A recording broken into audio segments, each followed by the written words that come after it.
আমরা সোনার উদাহরণ নিতে পারি। ক্যারিয়ার কেন এত ইম্পর্টেন্ট, সোনাটাকে বারে পরিণত করে। কেউ যদি কখনো এসে বাহিরে নিয়ে যায় তাহলে আমরা একটা পরিচয় লাভ করতে পারবো, না হলে কিন্তু আমাদের কোনো ভ্যালু নেই। এর অবস্থানের উপরে আমাদের সম্মান ডিপেন্ড করে।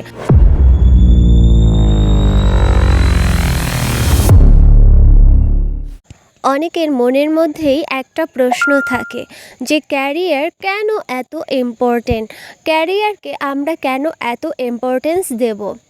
এর মূল কারণ হচ্ছে টাকা নয়, এর মূল কারণ হচ্ছে সম্মান। দেখুন, আমাদের অবস্থানের উপরে আমাদের সম্মান ডিপেন্ড করে।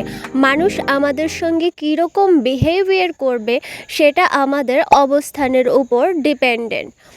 আমরা বলতে পারি কি, আমরা সোনার উদাহরণ নিতে পারি। সোনা কোথায় থাকে? ফার্স্ট অফ অল সোনা থাকে খনিতে। সেখানে খনির মজুরেরা কিন্তু নিয়ে তাকে ধনী হয়ে যায় না। তারা কি করে, ওই সোনাটাকে গুঁড়ো গুঁড়ো আকারে কি করে, ওখান থেকে উত্তোলন করে, সেখান থেকে ছেঁকে পরিষ্কার করে কি করে, সে যারা ব্যবসায়ী আছে তাদের কাছে পাঠিয়ে দেয়, তাদের কাছে অল্প দামে বিক্রি করে দেয়। তারা কি করে, তারা ওই সোনাটাকে বারে পরিণত করে। এক একটা সোনার বার বা বিস্কিট বলুন, যা বলুন, ওরকম করে একটা রূপ প্রদান করে। এরপরে কি করা হয়, সেই সোনার জায়গা কোথায় হয়? তার জায়গা হয় লকারে।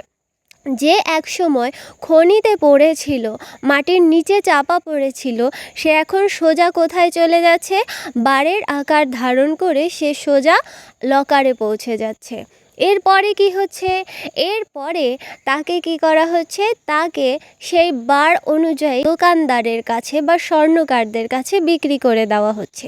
সেই স্বর্ণকারেরা এখন কি করছে, তাকে একটা সুন্দর রূপ দিচ্ছে, তার সঙ্গে খাদ মেশাচ্ছে, এরপরে তাকে একটা সুন্দর রূপ দান করছে, যে কোনো একটা গয়না তৈরি করে দিচ্ছে। আর তৈরি করে তার এখন জায়গা কোথায়? তার জায়গা হচ্ছে সুন্দর লাক্সারিয়াস দোকানের মধ্যে, কাচের গ্লাস যেগুলো আছে সেই গ্লাসের মধ্যে তার সুন্দর করে গয়নাগুলো সাজানো আছে ডিসপ্লেতে। এখন সে কী করছে, এখন সে র্যাম্প শো করছে।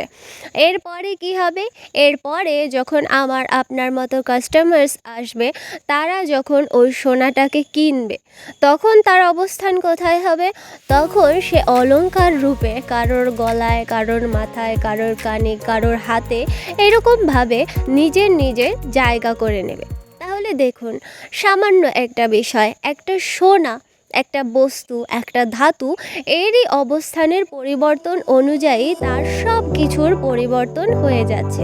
তেমনই আমাদের মানুষের জীবনেরও পরিবর্তন হয়। আমরা যখন যেরকম অবস্থান লাভ করব জীবনে, আমাদেরও তেমনই সম্মান লাভ হবে।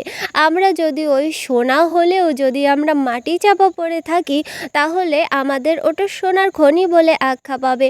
কেউ যদি কখনো এসে বাহিরে নিয়ে যায় তাহলে আমরা একটা পরিচয় লাভ করতে পারবো, না হলে কিন্তু আমাদের কোনো ভ্যালু নেই।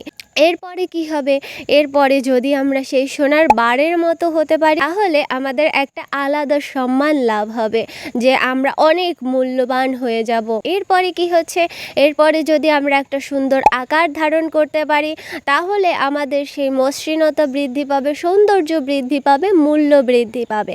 তখন কি হবে, তখন আমরা আরও উচ্চ পর্যায়ে চলে যাব। আমরা যখন ধীরে ধীরে ধীরে ধীরে নিজেদেরকে উন্নত করার চেষ্টা করব, নিজেরা শাইন করার চেষ্টা করব, তখনই কিন্তু অন্যরা আমাদেরকে রেসপেক্ট দেবে, অন্যরা আমাদেরকে ভ্যালু করবে।